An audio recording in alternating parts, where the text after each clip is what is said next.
Hello friends, नमस्कार। Friends, 20 अगस्त 2023 को UPSC, ESIC, EPFO, जेटीयू की परीक्षा संपन्न हुआ। आशा करते हैं आप इस परीक्षा में काफ़ी अच्छा करके आए होंगे। क्यों ना अच्छा करके आए। प्रश्न पत्र हार्ड तो था नहीं, मॉडरेट था। और जो पढ़ करके अच्छी तरह से गए होंगे, जिनकी हिंदी और अंग्रेजी दोनों अच्छी रही होगी, तो वो तो और भी खुश होंगे इस प्रश्न पत्र को दे करके। आज हम लोग इस सेशन में इसी बात पर चर्चा करेंगे कि इस परीक्षा का प्रारूप किस तरह से रहा। इस परीक्षा का हम लोग एक एक पहलू पर विश्लेषण करेंगे। कैसे प्रश्न आए हुए थे, किस खंड से कितने प्रश्न आए हुए थे, और साथ ही साथ हम लोग यह भी जानेंगे इन सभी बातों का ध्यान में रख करके कि इस परीक्षा में अनुमानित जो कट ऑफ निर्धारित किया जाएगा वो कितना किया जाएगा। शुरू से अंत तक अवश्य देखिएगा, काफ़ी इम्पोर्टेंट यह सेशन है। हम लोग कुछ प्रश्नों को भी लेकर के चलेंगे, कुछ प्रश्न का कीज भी हम लोग लेंगे जहाँ तक हो सकता है। एक सेशन में तो हम लोग 120 प्रश्नों का तो विश्लेषण तो नहीं कर सकते, लेकिन हम लोग एपिसोड वाइज यदि करें तो हम लोग और भी अच्छी तरह से पेपर का विश्लेषण कर सकते हैं। देखते हैं हम लोग कहाँ तक इस पेपर का विश्लेषण कर सकते हैं। फ्रेंड, आगे बढ़ने से पहले हम लोग इस बात को थोड़ा सा चर्चा कर लेते हैं कि इस परीक्षा की तैयारी जितने भी लोग कर रहे थे, पिछले साल राजभाषा रिसर्च अधिकारी परीक्षा में पूछे गए प्रश्न पत्र के प्रारूप को देख करके कर रहे थे। उसमें जिस तरह का प्रश्न आए हुए थे, पूछे गए थे, उन्हीं तरह के प्रश्नों को आधार मान करके परीक्षा की तैयारी हो रही थी। और अच्छा भी रहा। जो भी उम्मीदवार उस प्रश्न पत्र को आधार मान करके इस परीक्षा के लिए तैयारी कर रहे थे, वे विन विन कंडीशन में तो अवश्य होंगे। सिवाय एक खंड के, उस परीक्षा में लैटिन फ्रेजेस है, इसके बाद फिर प्रशासनिक और विधि से संबंधित काफ़ी सारे प्रश्न पूछे गए हुए थे। लेकिन इस परीक्षा में हम लोग देखते हैं, इस यूपीएससी जेटीयू परीक्षा में हम लोग देखेंगे कि प्रश्न का जो शिफ्टिंग है वो लैटिन फ्रेजेस से हट करके या प्रशासनिक और विधि पर आधारित पारिभाषिक शब्दों से हट करके कहाँ पर केंद्रित हो गया। अंग्रेजी मुहावरेदार, अंग्रेजी इडियम्स पर केंद्रित हो गया। हम लोग सबसे पहले जान लेते हैं कि किस किस खंड से कितने प्रश्न पूछे गए थे। उसी के आधार पर हम लोग यह पता लगाने का प्रयास करेंगे कि कट ऑफ, अनुमानित कट ऑफ क्या हो सकता है, किनको साक्षात्कार के लिए तैयारी करना चाहिए।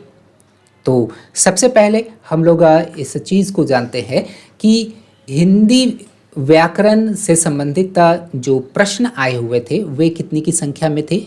यदि आप विश्लेषण करेंगे इस पेपर का तो हिंदी व्याकरण खंड से लगभग 10 प्रश्न पूछे गए थे। और यदि हम लोग बात करते हैं, अंग्रेजी व्याकरण से एक भी प्रश्न नहीं आया हुआ था, लेकिन अंग्रेजी संतुलन स्थापित करने के लिए क्या किया गया कि अंग्रेजी भाषा में प्रयुक्त होने वाले मुहावरेदार अभिव्यक्तियों की भरमार कर दी गई। काफ़ी भरमार देखने के लिए हम लोगों को मिलता है। 26 प्रश्न अंग्रेजी मुहावरे से ही पूछे गए थे। तो आगे हम लोग देखेंगे। सबसे पहले हम लोग कितने प्रश्न किस किस खंड से पूछे गए थे उसको ध्यान में रखते हुए हम लोग निष्कर्ष पर पहुंचेंगे कि अनुमानित जो कट ऑफ होगा इस एग्ज़ाम के लिए वो कितना होगा। फ्रेंड, यदि हिंदी मुहावरे की बात किया जाए तो इसकी संख्या 15 है, और अंग्रेजी मुहावरे की यदि बात किया जाए तब उसकी संख्या काफ़ी है, वो 26 की संख्या में है। हो सकता है एक दो कमोबेश हो, लेकिन काफ़ी संख्या में अंग्रेजी भाषा से संबंधित मुहावरे पूछे गए थे। इडियम्स एंड फ्रेजेस काफ़ी थे। अगर हम लोग चौथा खंड की बात करें, अगर हम लोग हिंदी अंग्रेजी हिंदी से अंग्रेजी पारिभाषिक शब्दों की बात करें, हिंदी से अंग्रेजी पारिभाषिक शब्द, तो इससे आने वाले कितने प्रश्न थे? हिंदी से अंग्रेजी 6 थे, ठीक है। और अंग्रेजी से हिंदी जो पारिभाषिक शब्द थे उसकी संख्या 11 थी। और अनुवाद की जहाँ तक बात है तो अनुवाद से मात्र 1 प्रश्न पूछे गए थे। हम लोग भूल जाते हैं कि यूपीएससी की तैयारी हम लोग कर रहे थे। वैसे कैंडिडेट जो एसएससी जीएसटी सामान्य तरह की परीक्षाओं की तैयारी कर रहे थे, एसएससी जीएसटी को मान करके चलते हैं, है ना, उनके लिए तो कहा जाए तो इस तरह के प्रश्न पत्र तो काफ़ी आसान हो गए हैं। उनको ज़्यादा राजभाषा अधिनियम पढ़ने की आवश्यकता ही नहीं पड़ी। वार्षिक कार्यक्रम अगर उसको हटा दें, लैटिन फ्रेजेस को हटा दें, तो देखिए कि इसी से ही कितने प्रश्न निकल करके आ रहे हैं। जरा हम लोग जोड़ करके देखते हैं, कैलकुलेशन करके देखते हैं। यहाँ देखते हैं 10 और 15 कितना हो गया? 25, 25 और 25 50, और 1 51, 51 और 6 57, 1 58 और 10 58 और 10 68 और 1 69। 69 प्रश्न तो बिना राजभाषा अधिनियम को टच किए हुए ही यहाँ पर प्राप्त हो जा रहे हैं। बिना हिंदी साहित्य को टच किए हुए ही यहाँ पर 69 जो क्वेश्चंस है वो इससे निकल करके आ रहे हैं। इस कारण से क्या है कि जो यूं ही बैठ गए होंगे परीक्षा में बिना इसकी तैयारी किए हुए, तो वो भी अभी विन विन की सिचुएशन में वो भी खुश होंगे कि क्वेश्चन पेपर काफ़ी इजी था, मैं पढ़ करके भी नहीं गया, इसके बावजूद भी मैंने इतने सारे प्रश्न को अटेम्प्ट करके आ गए हैं। और जो पढ़ करके गए हैं उनके लिए तो यह जो आंकड़ा है उनके लिए तो काफ़ी ज़्यादा, उनके लिए तो पूरा का पूरा बनाने लायक प्रश्न था। आगे देखते हैं कि और कौन कौन से खंड से किस तरह के प्रश्न आए हुए थे। ये तो हो गया अनुवाद तक। यदि हम लोग राजभाषा और राजभाषा कार्यक्रम, है ना, राजभाषा और राजभाषा कार्यक्रम की यदि हम लोग बात करते हैं तो इससे प्रश्न जो आए हुए थे, राजभाषा से 13 प्रश्न और वार्षिक कार्यक्रम से 8 प्रश्न आए हुए थे, और इस तरह से 21 प्रश्न इस खंड से पूछे गए थे, ठीक है। और हिंदी साहित्य की जहाँ तक बात है, बहुत सारे लोग हिंदी साहित्य के पीछे पड़े हुए रहे। हिंदी साहित्य से प्रश्न जो आए हुए थे वो 14 की संख्या में था। और सामान्य हिंदी की यदि बात करें, सामान्य हिंदी ज्ञान, इससे कितने प्रश्न आए हुए थे? सामान्य हिंदी से ये लगभग 14 की संख्या में इससे आए हुए थे, ठीक है। और लैटिन फ्रेज, इसको हम लोग काफ़ी सीरियसली ले रहे थे और ऐसा सोच रहे थे कि बहुत सारी संख्या में आ सकता है, लेकिन लैटिन फ्रेज से मात्र 2 प्रश्न पूछे गए थे। तो ये हो गया इस प्रश्न पत्र का विस्तार से विश्लेषण कि कौन कौन से खंड से कितने प्रश्न पूछे गए थे और इसमें कैंडिडेट्स किस तरह के स्कोर किए होंगे। प्रतिक्रिया भी मेरे पास काफ़ी सारे आए और सभी लोग तो काफ़ी खुश थे कि सर क्वेश्चंस काफ़ी आसान था, आसानी से करके आए। अंग्रेजी मुहावरे इतना सारा दे दिया था कि थोड़ा कन्फ्यूज़न हुई उसमें। काश थोड़ा सा अंग्रेजी मुहावरे पढ़ करके जाते तो और भी अटेम्प्ट करके आते। खैर, अगर हम लोग अगर औसतन प्रतिक्रिया को देखें तो हम लोग एक निष्कर्ष पर पहुंच सकते हैं कि इस प्रश्न पत्र के लेवल को ध्यान में रखा जाए, इस तरह के विश्लेषण को ध्यान में रखा जाए तो जो अनुमानित कट ऑफ हो सकता है इस एग्ज़ाम के लिए वो मैक्सिमम 60 से 70 के बीच में रहेगा। जो भी कैंडिडेट 60 प्लस स्कोर कर रहे हैं उनको मैं कहूँगा कि उनको साक्षात्कार की तैयारी करना चाहिए। ऐसे ये जो प्रश्न पत्र है वो लगभग 70 तक तो एवरेज होनी ही चाहिए, इतना तो बनाने लायक तो था ही। लेकिन बहुत सारे कैंडिडेट्स बड़ा ही सोच समझ करके क्वेश्चंस को अटेम्प्ट कर रहे थे, क्योंकि वन थर्ड नेगेटिव मार्किंग था, काफ़ी ज़्यादा नेगेटिव मार्किंग था। लेकिन सही होने पर भी आपको तो अच्छे मार्क्स भी तो मिल रहे थे। तो आशा करते हैं कि इस विश्लेषण को आप अच्छी तरह से समझ गए होंगे। अब हम लोग बात करते हैं कि इस एग्ज़ाम में कैसे प्रश्न आए हुए थे और उन प्रश्नों का जवाब क्या होना चाहिए। हम लोग कोशिश करते हैं जहाँ तक हो सकता है हम लोग कीज़ को लेने का प्रयास करेंगे। सबसे पहला प्रश्न हम लोग यहाँ पर देखते हैं। प्रश्न क्या है? भारत के संविधान के किस अनुच्छेद में राजभाषा के संबंध में आयोग और संसद की समिति गठित करने से संबंधित उपबंध है? एकदम टू द पॉइंट है यहाँ पर प्रश्न, मतलब जस का तस उठा करके दे दिया गया। 1963 का आप जो है ना राजभाषा संबंधी अधिनियम को पढ़िएगा तो सेम स्टेटमेंट आपको वहाँ पर दिखेगा कि वो अनुच्छेद यहाँ पर पूछा जा रहा है कि वो कौन सा अनुच्छेद है जिसमें कि इस तरह की बात राजभाषा से संबंधित आयोग और संसद की समिति गठित करने से संबंधित उपबंध है। तो ये एकदम पेटेंटेड क्वेश्चन है, काफ़ी स्पष्ट है। अनुच्छेद 344 यह है जिसमें कि यह प्रोविज़न किया गया है कि एक कमीशन बनाया जाएगा, एक कमेटी बनाया जाएगा और वह इस बात को तय करेगी कि राजभाषा से संबंधित किस तरह के काम होने हैं, किस तरह और रिपोर्ट भी प्राप्त करने हैं, और जो भी रिपोर्ट प्राप्त होगा उसके आधार पर परिवर्तन भी लाया जाएगा, उस सिफारिश के लिए राष्ट्रपति के लिए भेजा जाएगा। तो इस तरह की जो समिति का गठन किया गया वो अनुच्छेद 344 के उपबंध में किया गया। ठीक है, तो पहला का आंसर यहाँ पर 344 हो गया। दूसरा यदि हम लोग प्रश्न देखते हैं तो यहाँ पर हम लोग पारिभाषिक शब्द यहाँ देख पा रहे हैं।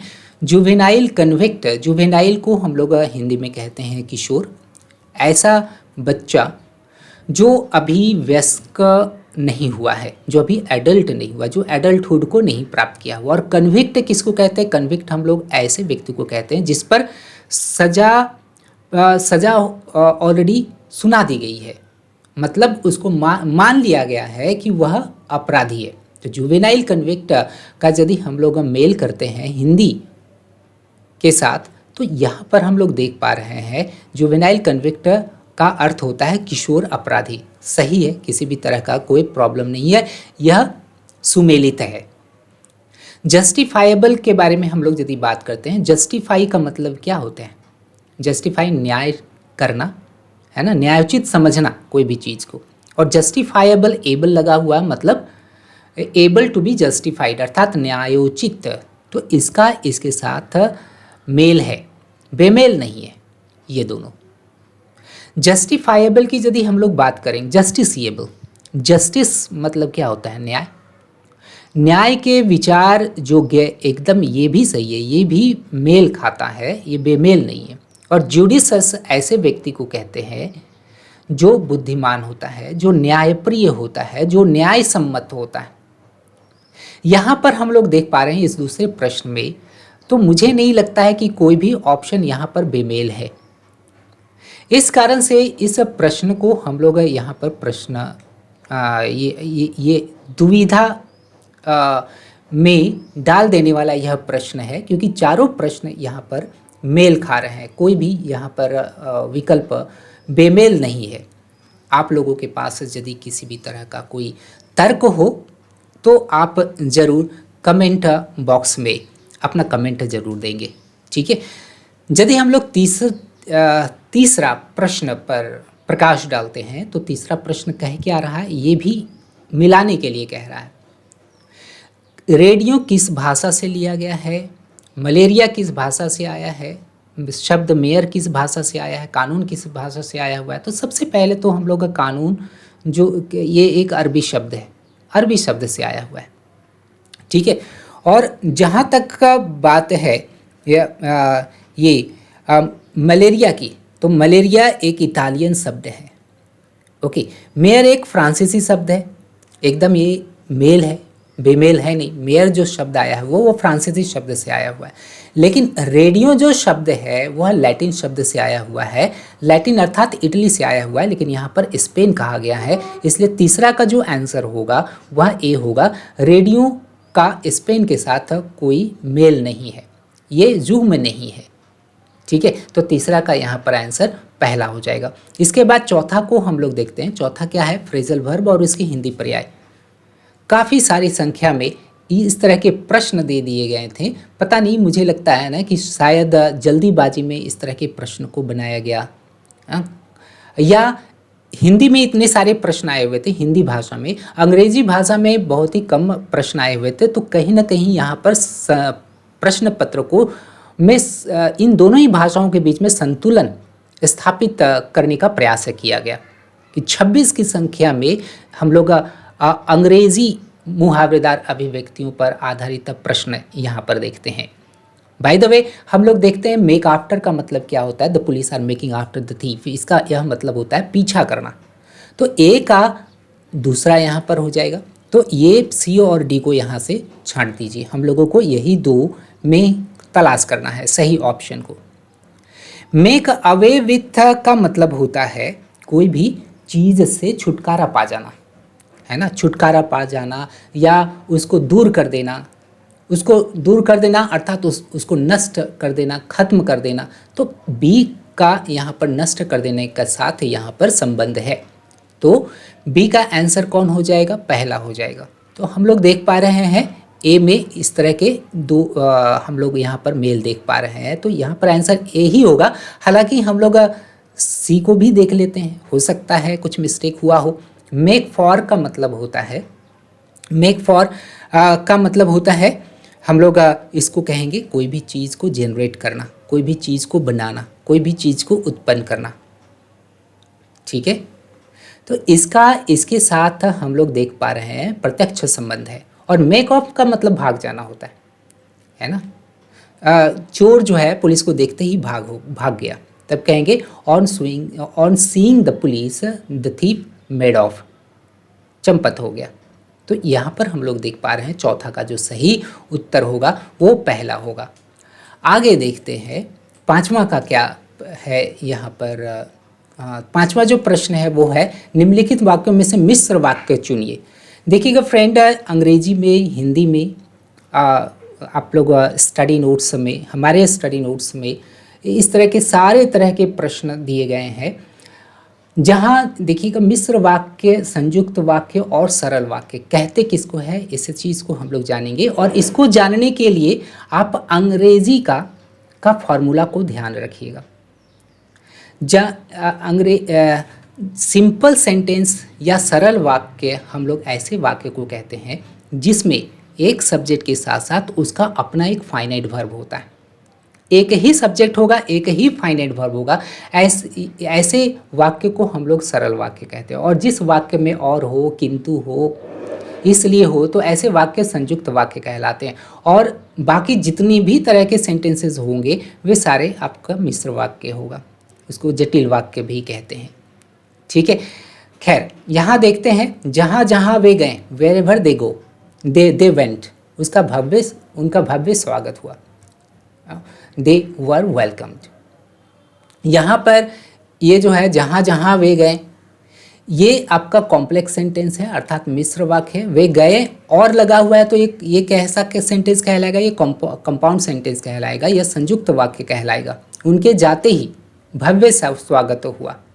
तो इसमें हम लोग देखते हैं कि सेंटेंस काफ़ी सरल है, ये मिश्र वाक्य नहीं है। मिश्र वाक्य में एक से ज़्यादा सब्जेक्ट रहेगा ही रहेगा। उनके जाने पर भव्य स्वागत हुआ, दोनों में ऐसा कोई डिफरेंस है नहीं। यहाँ पर पांचवा का जो सही आंसर होगा वो पहला होगा। आगे देखते हैं, नीचे दिए गए मुहावरे और अर्थ के युग्म में से बेमेल युग्म चुनिए। पहाड़ टूटना, भारी मुसीबत आ पड़ना, इसके साथ मेल है। चल बसना, कहीं जाकर बसना नहीं, चल बसना कहने का मतलब मृत्यु को प्राप्त करना होता है। तो काफ़ी सिंपल सा यहाँ पर प्रॉब्लम आप देख पा रहे हैं। दूसरा ही हम लोग देखते हैं कि दूसरा में हम लोग चल बसना का जुग्म कहीं जाकर बस जाना नहीं है। मुंह की खाना पराजित होना होता ही है, लाल पीला होना क्रोधित होना होता ही है। बहुत सिंपल सा प्रश्न था।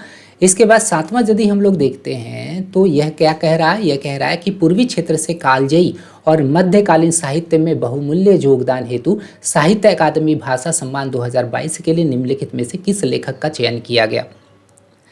दरअसल ये यदि ये 2022 की बात करेंगे तब ये डॉक्टर उदयनाथ झा जो थे वो उड़ीसा से आते हैं। पूर्वी क्षेत्र से कालजयी और मध्यकालीन साहित्य में बहुमूल्य योगदान उन्होंने दिया और उनको 2022 में साहित्य अकादमी अवार्ड से सम्मानित किया गया।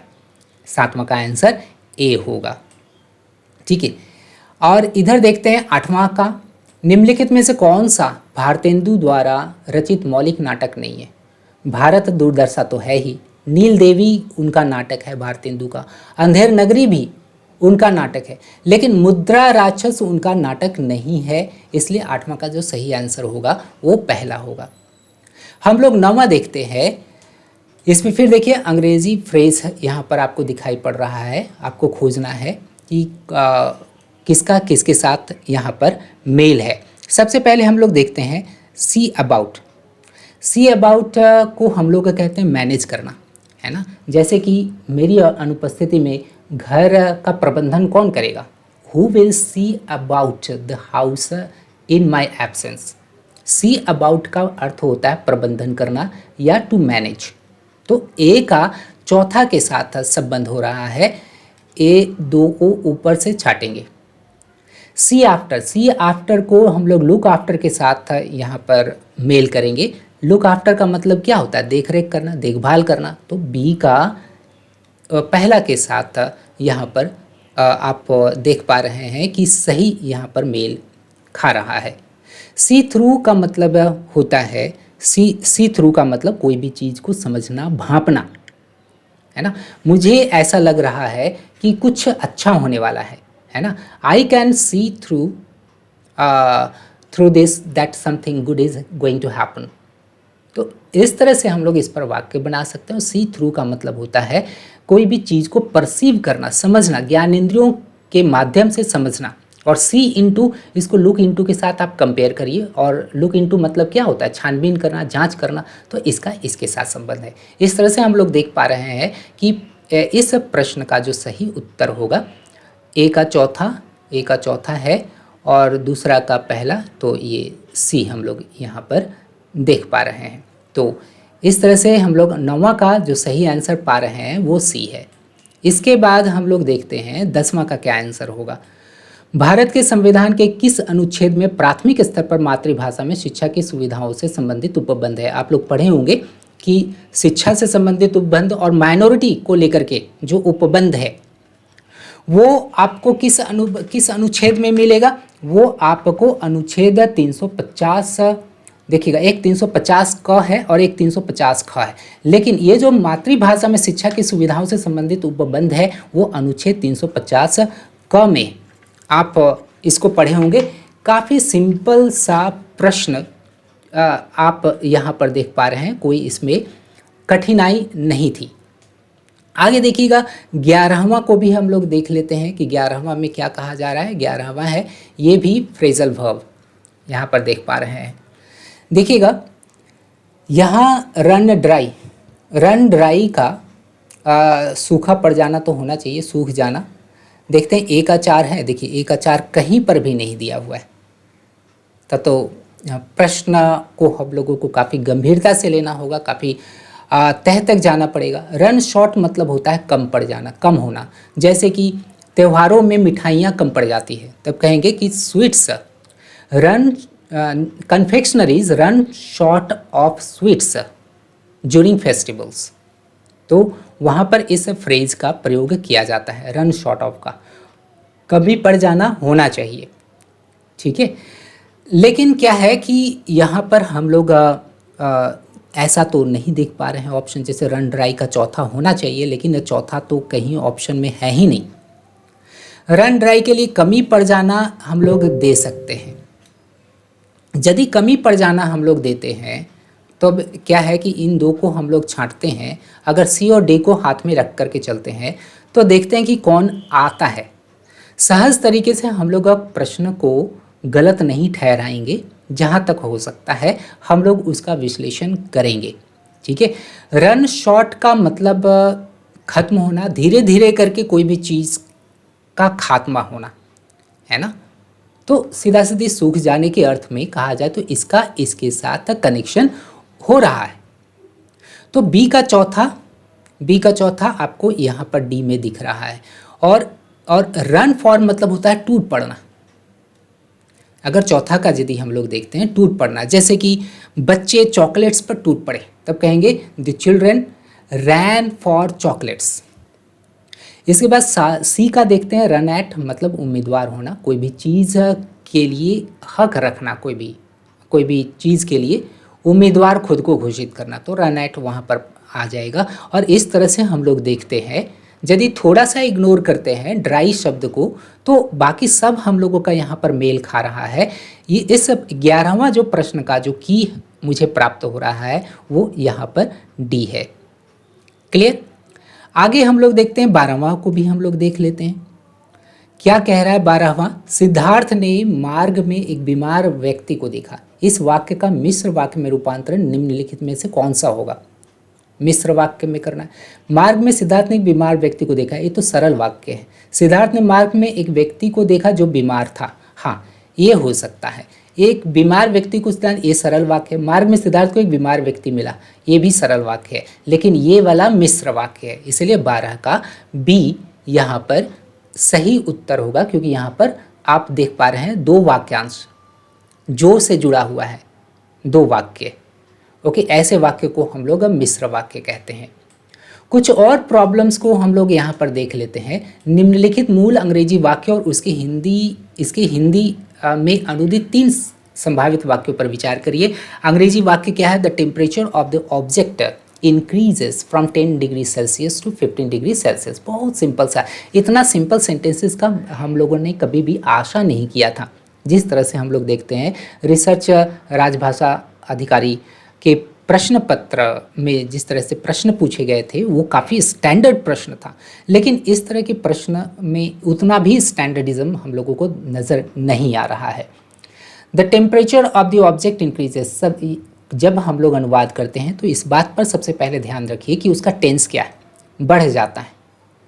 The temperature of the object, वस्तु का तापमान बढ़ जाता है 10 डिग्री सेल्सियस से 15 डिग्री, है ना। तो जहाँ पर इस तरह की बात है, वस्तु का तापमान 10 डिग्री सेल्सियस से 15 डिग्री सेल्सियस से 10 डिग्री से 15 डिग्री सेल्सियस बढ़ जाता है, वस्तु का तापमान 10 डिग्री सेल्सियस से बढ़कर 15 डिग्री सेल्सियस हो जाता है।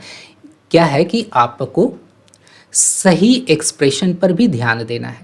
यहाँ पर आप देख पा रहे हैं कि वस्तु का तापमान 10 डिग्री सेल्सियस से बढ़कर 15 डिग्री सेल्सियस हो जाता है। यहाँ पर यह सही अभिव्यक्ति है और इसका जो 13वां का जो सही उत्तर होगा केवल और केवल 2 मेरे विचार से। ठीक है, तीसरा क्या कह रहा है, वस्तु का तापमान 10 डिग्री से 15 डिग्री सेल्सियस तक बढ़ जाता है। ये दरअसल क्या है कि व्याकरण की दृष्टि से देखें तो तीसरा यहाँ पर सही भाव नहीं दे रहा है। 14वां का हम लोग देख लेते हैं। फिर देखिए यहाँ पर अंग्रेजी आप फ्रेज देख पा रहे हैं और इसमें भी आपको मेल करना है ना। स्टैंड अलूफ मतलब अलग थलग हो जाना। Why are you standing aloof, come close to me, क्यों दूर खड़े हो, नज़दीक आ जाओ। तो स्टैंड अलूफ मतलब हो जाता है दूर रहना, दूर खड़ा रहना। ठीक है, दूर खड़ा रहना। तो पहला का क्या हम लोग यहाँ पर देख पा रहे हैं, अलग रहना, स्टैंड अलूफ। और स्टैंड फॉर, जैसे कि NATO stands for North Atlantic Treaty Organization. Stands for मतलब उसका आशय होना, उसका अर्थ होना। तो स्टैंड फॉर का चौथा के साथ यहाँ पर हम लोग मेल देख पा रहे हैं। स्टैंड एसाइड का मतलब होता है कि इसका जस्ट निष्क्रिय रहने की स्थिति में हम लोग इसका प्रयोग करते हैं। कि इसका कोई एक्टिविटी यदि नज़र नहीं आता है तो उस चीज़ के बारे में हम लोग कहेंगे इट इज़ स्टैंडिंग असाइड, निष्क्रिय है अभी, इट इज़ नॉट एक्टिव। और चौथा है स्टैंड अपॉन, कोई भी चीज़ के लिए आग्रह करने के अर्थ में हम लोग इसका प्रयोग करेंगे। इस तरह से हम लोग देख पा रहे हैं 14 का जो सही आंसर होगा, ए का तीसरा और 2 का चौथा, 2 का चौथा, हाँ, तो 2 का चौथा इस तरह से हम लोग किस में देख पा रहे हैं, दूसरा में देख पा रहे हैं। ठीक है, बाय द वे हम लोग एक और भी प्रश्न को लेकर के चलते हैं। 15वां प्रश्न क्या है, इसमें मुहावरा आपको पढ़ना है और आपको युग्म खोजना है कि कौन सा गलत युग्म है, बेमेल युग्म है। हथियार डालना तो पराजय स्वीकार करना, ये तो सही है। बहती गंगा में हाथ धोना अवसर का लाभ उठाना, ये भी सही है। बाएं हाथ का खेल तो अति सरल काम होना, ये भी सही है। लेकिन पानी पानी होना मतलब होता है लज्जित होना, लेकिन यहाँ पर तो बाढ़ आना का अर्थ निकल रहा है जो कि गलत है। इसलिए 15 का जो सही आंसर होगा वह डी होगा। इस तरह से फ्रेंड हम लोगों ने 15 प्रश्नों पर यहाँ पर बात किए, सारे पर विश्लेषण किए। हम लोग अगले एपिसोड में जानेंगे कि और सारे प्रश्न किस तरह के रहें और उसका आंसर्स क्या होना चाहिए। आपको कैसा लगा कमेंट्स में ज़रूर आप बताइएगा। फ्रेंड, लोकसभा इंटरप्रेटर एग्ज़ाम काफ़ी नज़दीक है। यदि आप लोग लोकसभा इंटरप्रेटर एग्ज़ाम के सेकेंड फेज़ के लिए जा रहे हैं, उसके लिए हमने कोर्स लॉन्च किया है। आप उस कोर्स का लाभ उठा सकते हैं। उसमें लाइव क्लासेस रेगुलर चलेगा, उसमें आपका सेकेंड पेपर से संबंधित स्टडी नोट्स मिलेंगे और पेपर 2 पर मेन फोकस किया जाएगा, जो कि ट्रांसलेशन है। क्योंकि फर्स्ट पेपर में जस्ट वो क्वालिफाइंग इन नेचर है, मिनिमम क्वालिफाइंग आपको मार्क्स लाने हैं, लेकिन पेपर 2 ही जो होगा वो बहुत ही बड़ा गेम चेंजर वो पेपर है। आप यदि इस परीक्षा की तैयारी कर रहे हैं तो आप ज़रूर जुड़िए।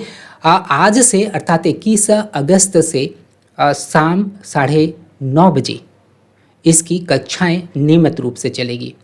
ज़रूर इसका फ़ायदा उठाएं। लिंक इस कोर्स का डिस्क्रिप्शन में दे दिए गए हैं। मिलते हैं हम लोग अगले क्वालिटी एपिसोड में। Wish you all the best for your bright future. Thank you very much.